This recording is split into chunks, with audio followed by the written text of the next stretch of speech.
Hi friends, welcome to all.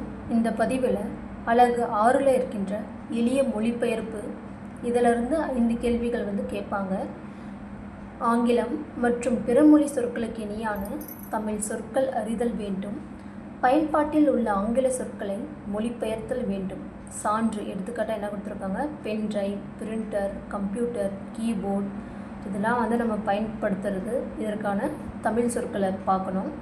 அதில் பாருங்கள், ஆவணங்களின் தலைப்பு, கோப்புக்கள், கடிதங்கள், மனுக்கள், மொழிபெயர்ப்பு, புரிந்து கொள்ளுதல்.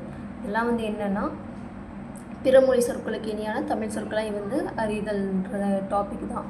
இதை நாம் நியூ புக், ஓல்டு புக்கில் இருக்கிறத பார்க்கலாம். நியூ புக்கை ஒரு வீடியோவாகவும் ஓல்டு புக்கில் இருக்கிறத ஒரு வீடியோவாக நான் 2 வீடியோவாக அப்லோட் பண்ணி இந்த டாப்பிக்கை கம்ப்ளீட் பண்ணுறேன். வாங்க ஃபஸ்ட்டு வேர் டு ஸ்டடி பார்க்கலாம். நியூ புக்கில் 6th standard first term page number 2173, 6th standard second டேர்மில் பேஜ் நம்பர் 60, 8th ஸ்டாண்டர்டில் பேஜ் நம்பர் 133, 138, 9th ஸ்டாண்டர்டில் பேஜ் நம்பர் 17, 55, 118.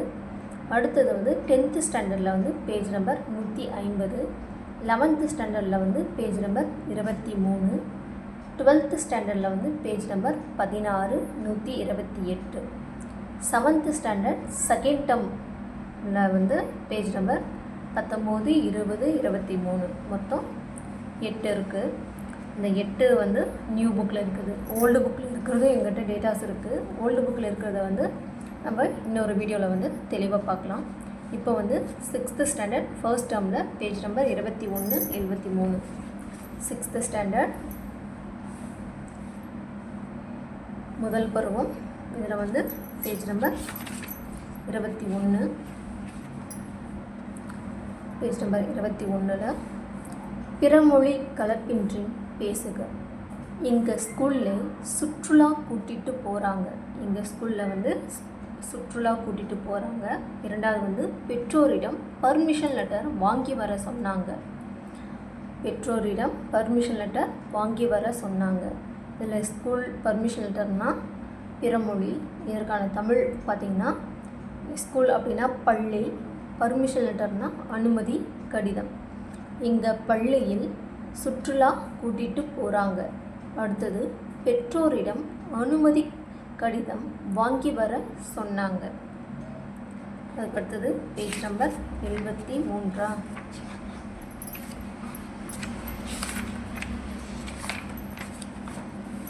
பேஜ் நம்பர் 73ல் சொல் வளம் பெருக்குக அப்படின்னு சொல்லிட்டு கொடுத்துருக்காங்க. பாருங்கள், பின்வரும் தொடர்களில் அடிக்கோடிட்ட சொற்களுக்கு இணையான தமிழ் சொற்களை எழுதுக. இதில் கம்ப்யூட்டர் துறையில் உங்கள் அறிவை வளர்த்து கொள்ளுங்கள். காலிங் பெல்லை அழுத்தினான் கணியன். மனிதர்கள் தங்கள் வேலைகளை எளிதாக்க மிஷின்களை கண்டுபிடித்தனர். இன்று பல்வேறு துறைகளிலும் ரோபோ பயன்பாட்டிற்கு வந்துள்ளது. இதில் அடிக்கோடிட்ட சொற்கள் பார்த்திங்கன்னா computer, calling bell, machine, robot. Computer அப்படின்னா கணினி, காலிங் பெல் அப்படின்னா அழைப்பு மணி, மிஷின் அப்படின்னா இயந்திரம், ரோபோ அப்படின்னா இயந்திர மனிதன் அப்படின்னு சொல்லலாம். அப்போது கணினி துறையில் உங்கள் அறிவை வளர்த்து கொள்ளுங்கள். காலிங் பெல் அப்படின்னா அழைப்பு மணியை அழுத்தினான் கணியன். அடுத்தது மனிதர்கள் தங்கள் வேலைகளை எளிதாக்க இயந்திரங்களை கண்டுபிடித்தனர். இன்று பல்வேறு துறைகளிலும் ரோபோன்றது என்னென்னா இயந்திர மனிதன், ரோபோ பயன்பாட்டிற்கு வந்துள்ளது. ரோபோனா இயந்திர மனிதன் இல்லை இயந்திர மனிதன். இது 6ஆம் வகுப்பு ஃபர்ஸ்ட் டேர்மில் இருக்கிறது. அதுக்கடுத்தது 6ஆம் வகுப்பு செகண்ட் டேர்ம். 6ஆம் வகுப்பு செகண்ட் டேர்மில் பேஜ் நம்பர் பார்த்திங்கன்னா 60.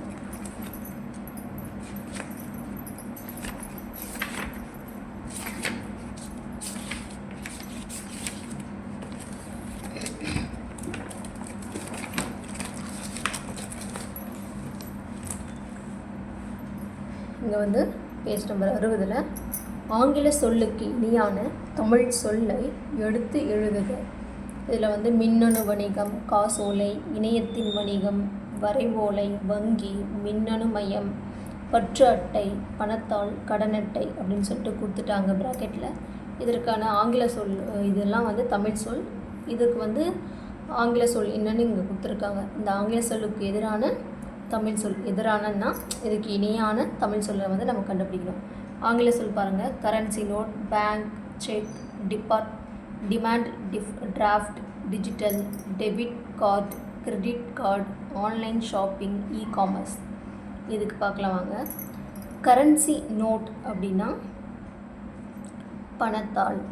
கரன்சி நோட் அப்படின்னா பணத்தாள். பேங்க் அப்படின்னா வங்கி. செக் அப்படின்னா காசோலை. டிமாண்ட் டிராஃப்ட் அப்படின்னா வரைவோலை. டிஜிட்டல் அப்படின்னு சொன்னால் மின்னணு மையம். மின்னணு மையம். அடுத்தது டெபிட் கார்டு அப்படின்னா பற்று அட்டை.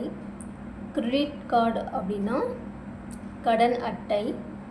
ஆன்லைன் ஷாப்பிங் அப்படின்னு சொன்னால் இணையதள வணிகம். இ-காமர்ஸ் அப்படின்னா மின்னணு வணிகம்.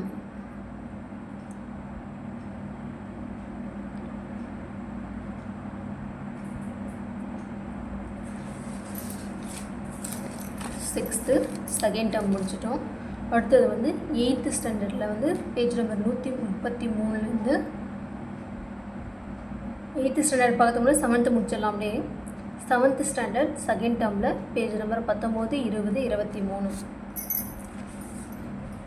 7th ஸ்டாண்டர்ட் செகண்ட் டேர்மில் பேஜ் நம்பர்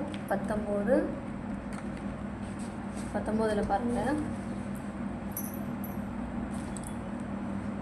பேஜ் நம்பர் 19.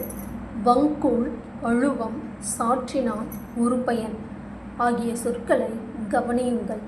இச்சொற்கள் இலக்கியங்களில் பயின்று வரும் சொற்களாகும்.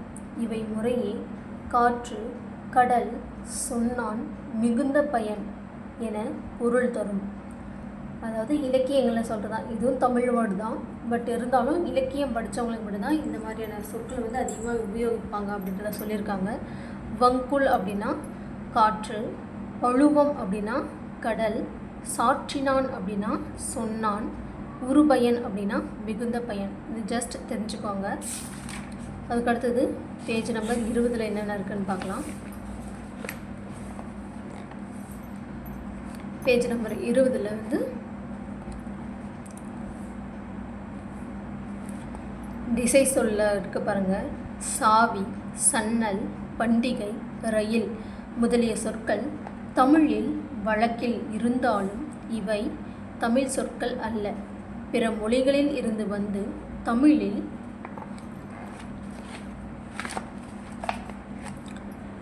வழங்கி வருபவையாகும். இவ்வாறு வடமொழி தவிர பிற மொழிகளில் இருந்து வந்து தமிழில் இடம்பெறும் சொற்கள் திசை சொற்கள். திசை சொற்கள்னால் வடமொழி சொல் இல்லாமல் மற்ற மொழியிலேருந்து வந்து நம்ம தமிழில் வந்து நம்ம யூஸ் பண்ணிகிட்ருப்போம், உபயோகிச்சிட்ருப்போம். அதை தான் வந்து திசை சொற்கள்னு சொல்கிறாங்க. அப்போ சாவி, சன்னல், பண்டிகை, ரயில் இதெல்லாம் வந்து பிறமொழி சொற்கள். இதற்கான தமிழ் சொற்கள் பார்த்திங்கன்னா சாவி அப்படின்னா திறவுகோல். சன்னல் அப்படின்னா சாளரம், காலதர். பண்டிகை அப்படின்னா திருவிழா. ரயில் அப்படின்னா தொடர்வண்டி. இது வந்து ஜஸ்ட் தெரிஞ்சுக்கோங்க. இதுவும் பிறமொழி சொற்கள் தான். முற்காலத்தில் பாண்டி நாட்டை தவிர தமிழ்நாட்டின் பிற பகுதிகளில் வழங்கிய கேணி, அதாவது கிணறு, பெற்றம் அப்படின்னா பசு போன்ற சொற்களையும் திசை சொற்கள் என்றே வழங்கினர். பாண்டிய நாடு மட்டும்தான் கேணி, பெற்றம் அப்படின்ற சொற்களை வந்து உபயோகிச்சிருக்காங்க. மற்றவங்களாம் வந்து கிணறு, பசு இதெல்லாம் வந்து திசை சொற்கள். திசை சொற்கள்லாம் என்ன? பிறமொழி சொற்கள். அப்போது கேணினா கிணறு, பெற்றம், பசு இதையும் தெரிஞ்சுக்கோங்க. அடுத்தது வட சொல் பாருங்க. வருடம், மாதம், கமலம், விடம், சக்கரம் இதெல்லாம் வந்து அயர் சொற்கள் தான். அதாவது வடமொழி சொற்கள் முதலிய சொற்கள் தமிழில் வழக்கில் இருந்தாலும் இவை தமிழ் சொற்கள் அல்ல. இவை வந்து வடமொழி எனப்படும். அதாவது சமஸ்கிருத மொழி. வடமொழி அப்படின்றது வந்து சமஸ்கிருதம். அதாவது வருடம்னா தமிழில் ஆண்டு, மாதம்னா தமிழில் திங்கள், கமலம் அப்படின்னா தமிழில் வந்து தாமரை, விடம் அப்படின்னா நஞ்சு, சக்கரம் அப்படின்னா வட்டம், உருளை சில்லு, சுழல் வட்டு, இதெல்லாம் வந்து சக்கரத்துக்கான பொருள். அதே போல் கமலம்னா பார்த்துட்டோம், தாமரை. அலங்காரம் அப்படின்னா ஒப்பனை, அழகு செய்தல், அதுதான் வந்து அலங்காரம் அப்படின்றது. இதில் தமிழ்லே வந்து எப்படி பண்ணுறாங்க பாருங்கள். தமிழ் எழுத்துக்களை வந்து லக்ஷ்மியை வந்து லக்குமி அப்படின்னு சொல்லுவாங்க. விஷம் என்பதனை வந்து விடம் என்றும் தமிழ் எழுத்துக்களால் மாற்றி எழுதுகிறோம். அதாவது லக்ஷ்மி ரெண்டுத்துக்குமே ஒரே பொருள் தான், இருந்தாலும் எழுத்து வந்து நம்ம மாற்றி எழுதுகிறோம். அதை தான் வந்து சொல்லியிருக்காங்க. இது வந்து பேஜ் நம்பர் 20 இருக்கிறது. அதுக்கடுத்தது பேஜ் நம்பர் 23 இருக்க பார்க்கலாம். இது வந்து குறுக்கெழுத்து புதிரில் வந்து பிறமொழி சொற்களுக்கு இனியான தமிழ் சொற்களை அறிவோம். இதில் பாருங்கள், பேஜ் நம்பர் 23 அச்சன் அப்படின்னா இது குறுக்கெழுத்தில் நான் எழுதலை, அதற்கான மீனிங் மட்டும் நான் இங்கே கீழே எழுதியிருக்கேன். நம்ம இதவே பார்த்துட்டு போயிடலாம். அச்சன் அப்படின்னா தந்தை. விஞ்ஞானம் அப்படின்னா அறிவியல். விஞ்ஞானம் அப்படின்னா விஞ்ஞானம் அப்படின்னா அறிவியல். பரீட்சை அப்படின்னா தேர்வு. லட்சியம் அப்படின்னா இலக்கு. அபாயம் அப்படின்னா இடர். தேகம் அப்படின்னா உடல். சரித்திரம் அப்படின்னா வரலாறு. சத்தம் அப்படின்னா ஒலி.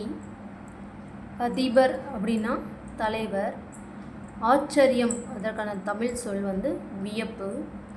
ஆரம்பம் இதற்கான தமிழ் சொல் தொடக்கம். சதம் இதற்கான தமிழ் சொல் 100. ஆதி இதற்கான தமிழ் சொல் முதல். உத்தரவு இதற்கான தமிழ் சொல் கட்டளை. தினம் இதற்கான தமிழ் சொல் நாள். சந்தோஷம் இதற்கான தமிழ் சொல் மகிழ்ச்சி. இதெல்லாம் வந்து மற்றதெல்லாம் அவங்க கொடுத்துக்கிறது வந்து அயற் சொல். அதற்கான இனியான தமிழ் சொற்களை வந்து நம்ம எழுதியிருக்கோம். அவ்வளோதான் ஃப்ரெண்ட்ஸ். 7வது செகண்ட் டேர்மில் இருக்கிறதும் பார்த்துட்டோம். 6வது ஃபஸ்ட் டேர்ம் பார்த்துட்டோம், செகண்ட் டேர்ம் பார்த்துட்டோம், 7வது முடிச்சிட்டோம். அதுக்கடுத்தது 8வதில் வந்து பேஜ் நம்பர் 133 138 8ஆம் வகுப்பு 133 பேஜ்.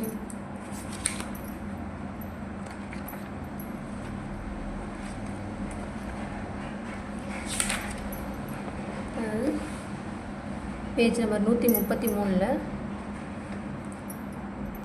காலம் உடன் வரும் அப்படின்ற ஒரு டாப்பிக்கில் வந்து இயல் 6ல் வந்து நம்மளுக்கு பிறமொழி கலந்து இருக்குது. இந்த டாப்பிக்கில் அதை வந்து எது நம்மளுக்கு வந்து தமிழ் வார்த்தைகள் அப்படின்றதையும் பார்த்துக்கலாம். லாரி அப்படின்னா சரக்குந்து. லாரி அப்படின்னா சரக்குந்து. அதுக்கு அடுத்தது அடுத்த பேஜில் டெம்போ அப்படின்னா இசை வேகம். டெம்போ அப்படின்னா இசை வேகம். இங்கே பாருங்கள், குமரன்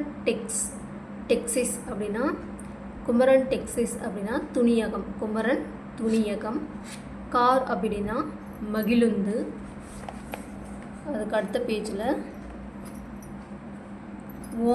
ஓனரை அப்படின்னு கொடுத்துருக்காங்க. ஓனர்னா முதலாளி, உரிமையாளர். காத்துன்றது வந்து காற்று.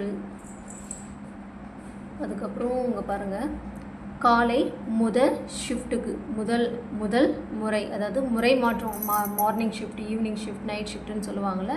அதாவது முறை மாற்றுதல், நகர்வு. ஷிஃப்ட் அப்படின்னா நகர்வு, மாற்றுதல், அந்த மாதிரி மீனிங்கு. நம்பர் அப்படின்னா எண். அதுக்கு அடுத்த பேஜில் டிசைன் அப்படின்னா வடிவமைப்பு, வடிவாக்கம் பண்ணுறது. இந்த ஜக் கார்டுகள் அப்படின்னா என்னன்னு எனக்கு தெரியல, உங்களுக்கு தெரிஞ்சால் கமெண்ட் பண்ணுங்கள். பெட்ஷீட்டை அப்படின்னா போர்வை. பெட்ஷீட்டை அப்படின்னா போர்வை. பெட்ஷீட் அப்படின்னா போர்வை. அடுத்தது வந்து டீ அப்படின்னா தேநீர். கார்னா மகிழுந்து சொல்லிட்டேன். டீ வந்து தேநீர். அடுத்து வந்து டேப் சத்தம். டேப்னா நாடா, சத்தம்னா ஒலி.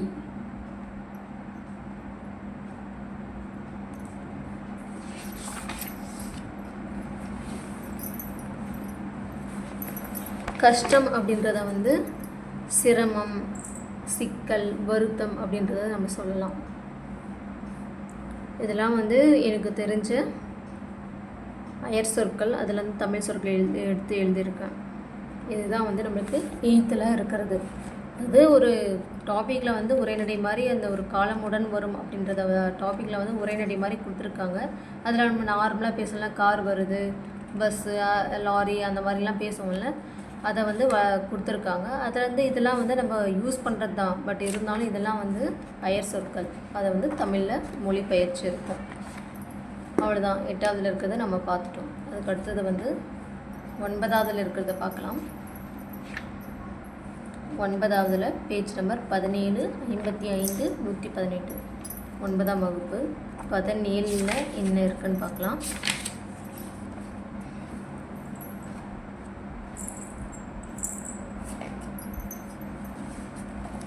Page number 17. கற்பவை கற்றபின் அதில் நீங்கள் நாள்தோறும் வகுப்பறையில் மிகுதியாக பயன்படுத்தும் சொற்களை பட்டியலிட்டு அவற்றில் இடம்பெற்றுள்ள பிறமொழி சொற்களுக்கு நிகரான தமிழ் சொற்களை அறிந்து எழுதுக. சொற்பட்டியல் அவங்களே கொடுத்துட்டாங்க. வகுப்பு, புத்தகம், பிளாக் போர்டு, பேனா, பென்சில், நோட்டுன்னு சொல்லிட்டு அவங்களே சொற்பட்டியல் வந்து அவங்களே கொடுத்துட்டாங்க. இதில் வந்து பிறமொழி சொற்கள், நிகரான தமிழ் சொற்கள். இப்போது ஒரு எடுத்துக்காட்டு அவங்களே என்ன கொடுத்துருக்காங்க. பிளாக் போர்டு அப்படின்னா பிளாக் போர்டு, அதாவது இங்கிலீஷில். இதை வந்து தமிழ் என்னன்னு சொல்லணும், கரும் பலகைன் அப்படின்னு சொல்லணும். அதே மாதிரி வகுப்பு, புத்தகம், பேனா, பென்சில், நோட்டு, இதுக்கெல்லாம் வந்து பிறமொழி சொற்கள் என்ன இருக்கும், அதற்கு இணையான தமிழ் சொற்கள் என்னன்னு பார்க்கணும். வகுப்புனா கிளாஸ் ரூம்னு சொல்லுவோம். கிளாஸ் ரூம் தமிழில் வந்து வகுப்பறை. அதே மாதிரி புத்தகம் வந்து புக் அப்படின்னு சொல்லுவோம் இங்கிலீஷில். ஆங்கிலத்தில் இதை வந்து பாடநூல். பேனா அப்படின்றத வந்து பென் அப்படின்னு சொல்லுவோம். இதை வந்து தமிழில் வந்து தூவல். பென்சில், இதில் வந்து நம்ம ஆங்கிலத்தில் வந்து பென்சில் அப்படின்னு சொல்லுவோம். தமிழில் வந்து என்னன்னு சொல்லுவோம், கரிக்கோல். நோட்டு, இதை வந்து நோட் அப்படின்னு சொல்லுவோம். இதை வந்து குறிப்பேடு அப்படின்றத வந்து தான் இணையான தமிழ் சொல், குறிப்பேடு. இதை வந்து நம்ம கிளாஸ் ரூமில் என்னென்ன உபயோகப்படுத்துவோம் அப்படின்றத வந்து சொல்லியிருக்காங்க. அதுக்கு அடுத்ததை பாருங்கள். உரையாடலை நிறைவு செய்க. 2வது உரையாடலை நிறைவு செய்க. அவற்றுள் இடம்பெறும் பிறமொழி சொற்களை தமிழாக்கம் செய்க. உரையாடலை நிறைவு செஞ்சு அதில் இருக்கிற பிறமொழி சொற்களுக்கு தமிழ் சொற்கள் பார்க்கணும். அருண், ஹலோ நண்பா அப்படின்னு சொல்கிறாங்க. இதில் ஹலோன்றது வந்து அயர் சொல். இதற்கான தமிழ் வார்த்தை வந்து வணக்கம், அதாவது வணக்கம் நண்பா. அதுக்கு நலன் என்ன சொல்கிறாரு, வணக்கம் நண்பா அப்படின்னு சொல்கிறாரு. அருண் வந்து என்ன சொல்கிறாரு, ஆமாம் 10 year ஆச்சு இல்லையா அப்படின்னு கேட்குறாரு. 10 years அப்படின்னா 10 வருடம். 10னா 10, இயர்ஸ் அப்படின்னா வருடம், அதாவது 10 ஆண்டு. 10 ஆண்டு. நலன் அப்படின்னா ஆமாம், நான் இப்போ மல்டிநேஷ்னல் கம்பெனி ஒன்றில் ப்ராஜெக்ட் மேனேஜராக இருக்கிறேன் நீ அப்படின்னு சொல்கிறாங்க. மல்டிநேஷ்னல் கம்பெனினா பன்னாட்டு நிறுவனம். மல்டிநேஷ்னல்னால் இன்டர்நேஷ்னல் கம்பெனி. அதில் வந்து நம்ம தமிழ் என்ன சொல்லுவோம், பன்னாட்டு நிறுவனம். வருடம் இல்லை, இந்த ஆண்டு போட்டுக்காங்க. 10 ஆண்டு. ப்ராஜெக்ட் மேனேஜர் அப்படின்னா திட்ட மேலாளர். அதுக்கு அருண் என்ன சொல்கிறாங்க, நான் நந்தனம் அரசு கல்லூரியில் பேராசிரியராக பணிபுரிகிறேன் அப்படின்னு சொல்கிறாரு. நலன் வந்து என்ன சொல்லியிருக்காரு, அந்த காலேஜில் தான் என் தம்பி ஃபஸ்ட் இயர் படிக்கிறான். அப்போது காலேஜ்ன்றது அயர் சொல், கல்லூரி. ஃபஸ்ட் இயர் அப்படின்றது வந்து முதல் ஆண்டு. வருடம்ன்றது விட ஆண்டு. நம்ம இதுக்கு முன்னே பார்த்தோம், வருடம் வந்து வடமொழி சொல், ஆண்டு. அருண் வந்து மிக்க நன்றி, மீண்டும் சந்திப்போம் அப்படின்றான். நலன் பாய் பாய், அதாவது பிரியாவிடை. ஒரு நம்ம அவங்கள பிரிய மனசு இல்லாமல் வைக்கிறத வந்து பிரியாவிடைன்னு சொல்லுவாங்க. இதில் வந்து அலோ அப்படின்ற அயர் சொல்லுக்கு தமிழ் சொல் வந்து வணக்கம். 10 இயர்ஸ் அது வந்து அயர் சொல், அதற்கான தமிழ் சொல் பார்த்திங்கன்னா 10 ஆண்டு. மல்டிநேஷ்னல் கம்பெனி, இதற்கான தமிழ் சொல் பார்த்திங்கன்னா பன்னாட்டு நிறுவனம். ப்ராஜெக்ட் மேனேஜர், இதற்கான தமிழ் சொல் பார்த்திங்கன்னா திட்ட மேலாளர். காலேஜ், இதற்கான தமிழ் சொல் பார்த்திங்கன்னா கல்லூரி. ஃபஸ்ட் இயர், இதற்கான தமிழ் சொல் பார்த்திங்கன்னா முதலாம் ஆண்டு. பாய் பாய் அப்படின்றது வந்து ஒரு பிரியாவிடை, மீண்டும் சந்திப்போம் அப்படின்றத வந்து பொருள். அதுக்கடுத்தது 17வது பேஜில் பார்த்துட்டோம். அதுக்கடுத்தது 55வது பேஜ்.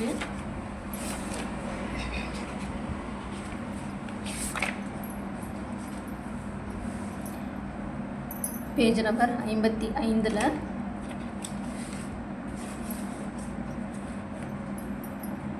பிறமொழி சொற்களை பயன்படுத்துகையில் துணை வினைகளை சேர்க்கிறோம்.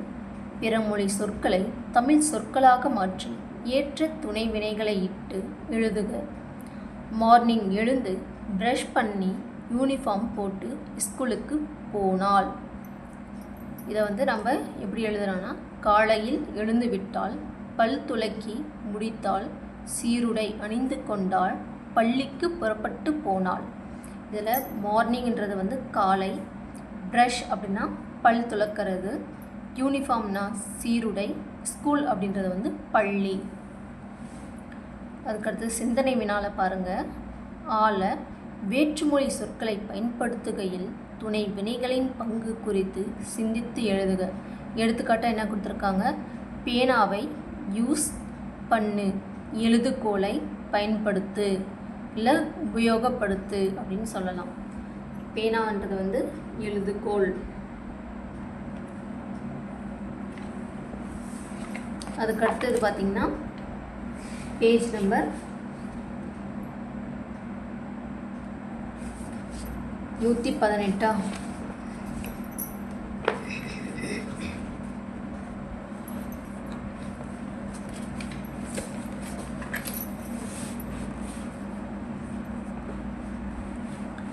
பேஜ் நம்பர் 118 பாருங்கள். பின்வரும்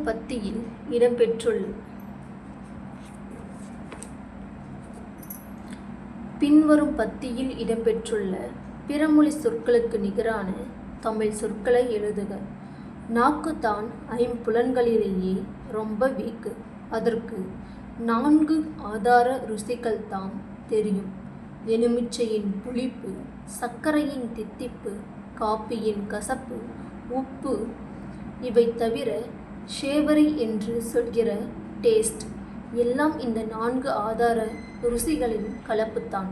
இந்த ருசிகளை தொட்டு அறிய நாக்கில் வெவ்வேறு இடங்கள் உண்டு. தித்திப்பு நுனி நாக்கு, உப்பு பரவலாக, குறிப்பாக நுனியில், கசப்பு உள்நாக்கு, புளிப்பு ஷேவரி நாக்கின் வலது இடது புறங்கள். ஒரு சராசரி மனிதனுடைய நாக்கில் 9000 சுவை அரும்புகள் உண்டு. அலட்டல் வேண்டாம். குழந்தையின் நாக்குடன் ஒப்பிடும்போது இது ஒன்றுமே இல்லை. ஏதாவது மருந்தை நாக்கில் தொட்டால் குழந்தைகள் என்னமாக எக்ஸ்பிரஷன் காட்டுகின்றன. சுவைக்கு வாசனையும் சேர வேண்டும், இரண்டும் ஒத்துழைத்தால்தான் பாதாம் அல்வா, ஐஸ்கிரீம் போன்றவற்றை ரசிக்க முடியும். மூக்கை பிடித்து கொண்டு ஐஸ்கிரீம் சாப்பிட்டு பாருங்கள், ஜில்லென்று இருக்கும். அவ்வளவே. கூடவே சூடும் உணவின் தோற்றமும் முக்கியம். மூக்குக்கு மொத்தம் 7 வாசனைகள். கற்பூர வாசனை, பெப்பர்மின்ட் வாசனை, மலர்களின் வாசனை, மஸ்க் எனும் அரபுஷேக் சென்ட் வாசனை, ஈத்தர் அல்லது பெட்ரோல் வாசனை, அழுகிய முட்டை வாசனை, காட்டமான அமில வாசனை. இந்த 7 வாசனைகளின் கலப்புகளால் நம்மால் ஆயிரக்கணக்கான வாசனைகளை உணர முடிகிறது. ஏன் எதற்கு, எப்படி. இது வந்து சுஜாதா அவங்க சொல்லியிருக்காங்க. இதில் இருக்கின்ற அயர் சொற்கள் பார்க்கலாம். ரொம்ப வீக்கு அப்படின்னா நிரம்ப சபலம். ஆதார ருசிகள் அப்படின்னா அடிப்படை சுவைகள். காப்பினா காப்பிக்கு வந்து குழம்பி, கோப்பி, கொட்டை வடிநீர் அப்படின்னு சொல்லலாம். கொட்டை வடிநீர். ஷேவரி அப்படின்னா கார சுவையுடையது. ஷேவரி அப்படின்றது வந்து கார சுவை உணர்வு. டேஸ்ட் அப்படின்றது வந்து சுவை. அடுத்தது சராசரி அப்படின்றது வந்து ஏறத்தாழ. அலட்டல் அப்படின்னா மிகைப்படுத்தி சொல்லுதல், அதிகப்படுத்தி சொல்கிறது, ஒரு விஷயத்தை வந்து அதிகப்படுத்தி சொல்கிறது. எக்ஸ்பிரஷன் அப்படின்னா விளைவுகள். வாசனை அப்படின்றத வந்து நறுமணம். அல்வா அப்படின்றத வந்து இனிப்பு களி. ஐஸ்கிரீம் அப்படின்றது பனி குழைவு. ரசிக்க அப்படின்றத வந்து கழிக்க. ஜில்லென்று அப்படின்னா குளிர்ச்சியாக, அதாவது குளிர்ச்சியான ஒன்று. ஜில்லென்று அப்படின்றது வந்து குளிர்ச்சியான. கற்பூர வாசனைன்றது வந்து சூடம் நறுமணம். சூடம், கற்பூரத்தை வந்து சூடம் அப்படின்னு சொல்லுவாங்க. வாசனை அப்படின்றது வந்து நறுமணம். பெப்பர்மின்ட் வாசனை அப்படின்னா புதினாய் சுவையுள்ள மிட்டாய்கள். புதினா சுவையுடைய மிட்டாய்களை தான் வந்து பெப்பர்மின்ட் வாசனை அப்படின்னு சொல்லுவாங்க. புதினா சுவையுடையது. பெப்பர்மின்ட் வாசனைனா நறுமணம், பெப்பர்மின்ட்னா புதினா சுவையுடைய மிட்டாய்கள். அதுக்கப்புறம் மஸ்க் என்னும் அரபு ஷேக் சென்ட் அப்படின்றது வந்து என்னன்னா, மஸ்க் என்னும் அரபு ஷேக் சென்ட்ன்றது வந்து ஒரு ஆண் மானில் இருந்து எடுக்கப்பெற்ற வாசனை திரவியம். ஆண் மானில் இருந்து தான் அந்த வந்து எடுக்கப்பாங்களாம் அந்த சென்ட்டு. ஸோ அதுதான் வந்து மஸ்க் என்னும் அரபு ஷேக் சென்ட். ஈத்தர் அப்படின்றது வந்து தீப்பற்றக்கூடிய பொருள். ஈத்தர்ன்றது வந்து தீப்பற்றக்கூடிய பொருள். பெட்ரோல் அப்படின்றத வந்து கல்நெய், கண்ணெய் அப்படின்னு சொல்லிட்டு சொல்லுவாங்க. கல்நெய், கண்ணெய் அப்படின்னு சொல்லிட்டு சொல்லுவாங்க. காட்டமான அமிலன்றதை வந்து காடி புளியம். காட்டமான அமில வாசனை வந்து காடி புளியம் அப்படின்னு சொல்லுவாங்க. இதெல்லாம் வந்து பேஜ் நம்பர் 118 இருக்குது, 9ஆம் வகுப்பில்.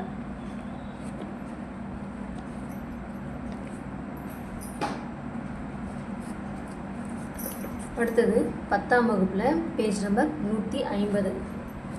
10ஆம் வகுப்பு பேஜ் நம்பர் 150.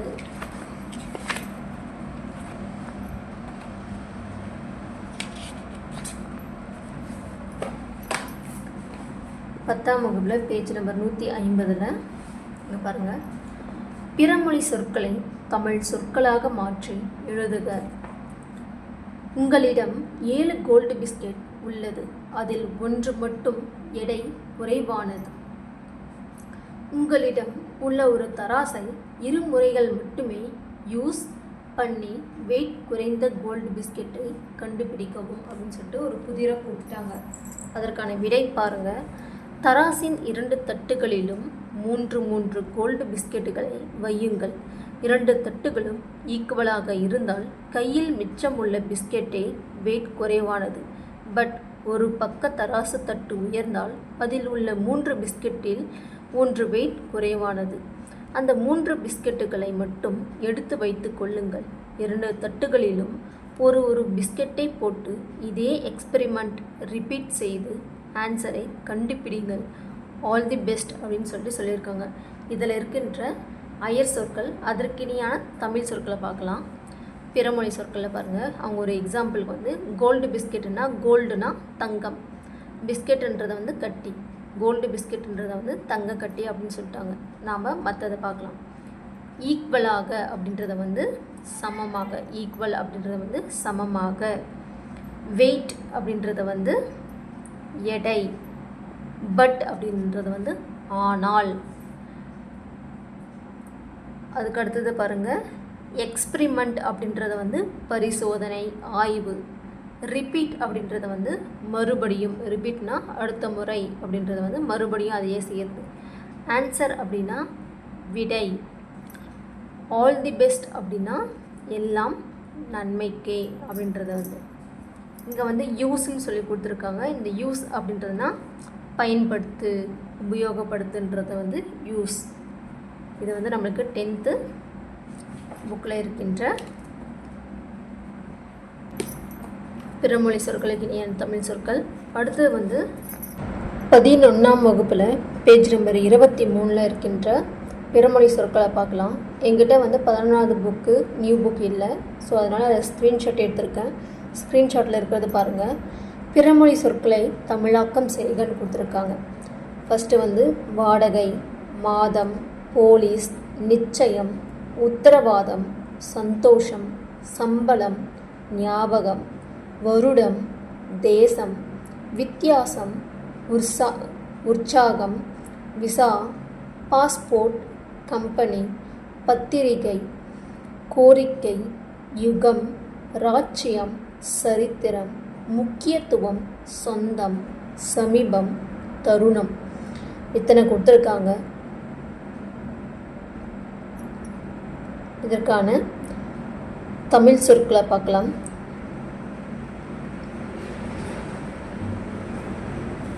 வாடகை அப்படின்னா குடிக்குழி, மாதம் அப்படின்னா திங்கள், போலீஸ் அப்படின்னா காவலர், நிச்சயம் அப்படின்னா உறுதி, உத்தரவாதத்திற்கு இணையான தமிழ் சொல் பார்த்திங்கன்னா உறுதி, சந்தோஷம் இந்த அயர் சொல்லுக்கான தமிழ் சொல் மகிழ்ச்சி, சம்பளம் இதற்கான தமிழ் சொல் ஊதியம், ஞாபகம் இதற்கான தமிழ் சொல் நினைவு, வருடம் இதற்கான தமிழ் சொல் ஆண்டு, தேசம் இதற்கான தமிழ் சொல் நாடு, வித்தியாசம் இதற்கான தமிழ் சொல் வேறுபாடு, உற்சாகம் இதற்கான தமிழ் சொல் பூரிப்பு, விசா இதற்கான தமிழ் சொல் நுழைவு இசைவு, பாஸ்போர்ட் இதற்கான தமிழ் சொல் கடவுச்சீட்டு, கம்பெனி இதற்கான தமிழ் சொல் நிறுவனம், பத்திரிகை இதற்கான தமிழ் சொல் நாளிதழ், கோரிக்கை இதற்கான தமிழ் சொல் வேண்டுதல், யுகம் இதற்கான தமிழ் சொல் ஊழி, ராச்சியம் இதற்கான தமிழ் சொல் மாநிலம் நாடு, சரித்திரம் இதற்கான தமிழ் சொல் வரலாறு, முக்கியத்துவம் இதற்கான தமிழ் சொல் முதன்மை, சொந்தம் இதற்கான தமிழ் சொல் உறவு, சமீபம் இதற்கான தமிழ் சொல் அருகில், தருணம் இதற்கான தமிழ் சொல் உரிய வேலை. 12th ஸ்டாண்டர்டில் இருக்கிறத வந்து நம்ம பார்க்கலாம். 12th ஸ்டாண்டர்டில் வந்து பேஜ் நம்பர் 16 128, பேஜ் நம்பர் 16லேயும் 128 இருக்குது. பேஜ் நம்பர் 16 பாருங்கள். நிர்வாகம் அப்படின்றத வந்து நிருவாகம் அப்படின்னும், கர்மம் அப்படின்றத வந்து கருமம், கண்மம் அப்படின்றத மாதிரி நம்ம எழுதணும். இது வந்து அயர் சொல். நிர்வாகம், கர்மம்ன்றது வந்து அயர் சொல். இதற்கான தமிழ் சொல் பார்த்திங்கன்னா நிருவாகம். நிர்வாகம் அப்படின்னா நிருவாகம், கர்மம் அப்படின்னா கருமம், கண்மம். அதுக்கு அடுத்தது பேஜ் நம்பர் 128.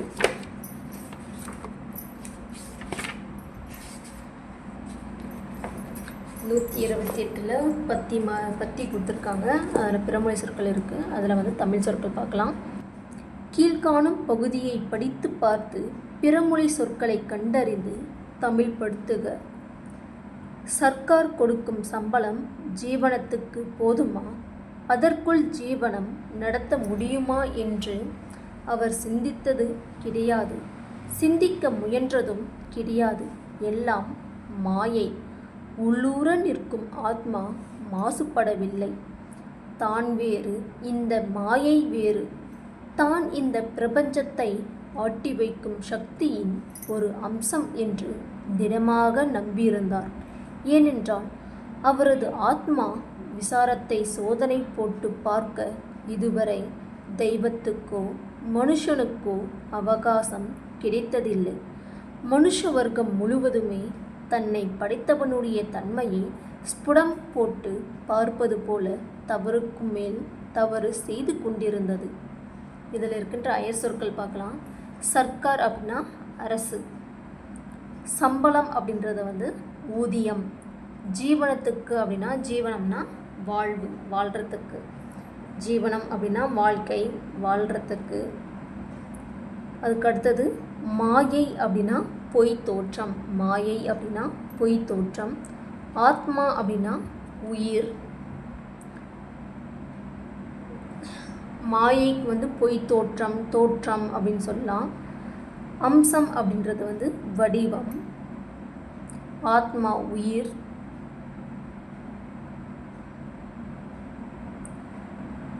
பிரபஞ்சம் சொல்ல மறந்துட்டேன், இங்கே பாருங்கள். பிரபஞ்சம், பிரபஞ்சம் அப்படின்னா உலகம். விசாரத்தை அப்படின்னா அடையாளத்தை, விசாரத்தை அப்படின்னா அடையாளத்தை. அவகாசம் அப்படின்னா நேரம். மனுஷ வர்க்கம் அப்படின்றது வந்து மனுஷன் அப்படின்னா மனிதன், மனிதன் மனித வர்க்கம். ஸ்புடம் அப்படின்னா புடம். இதெல்லாம் வந்து 12ஆம் வகுப்பில் பேஜ் நம்பர் 128 இருக்கின்ற பிறமொழி சொற்களுக்கு இணையான தமிழ் சொற்களை பார்த்துட்டோம். அவ்வளோதான் ஃப்ரெண்ட்ஸ், நம்ம நியூ புக்கில் இருக்கின்ற பிறமொழி சொற்களுக்கு இணையான தமிழ் சொற்களை பார்த்து முடிச்சிட்டோம். அடுத்த வீடியோவில் வந்து ஓல்டு புக்கில் இருக்கின்ற பிறமொழி சொற்களுக்கு இணையான தமிழ் சொற்களை பார்க்கலாம். All the best friends.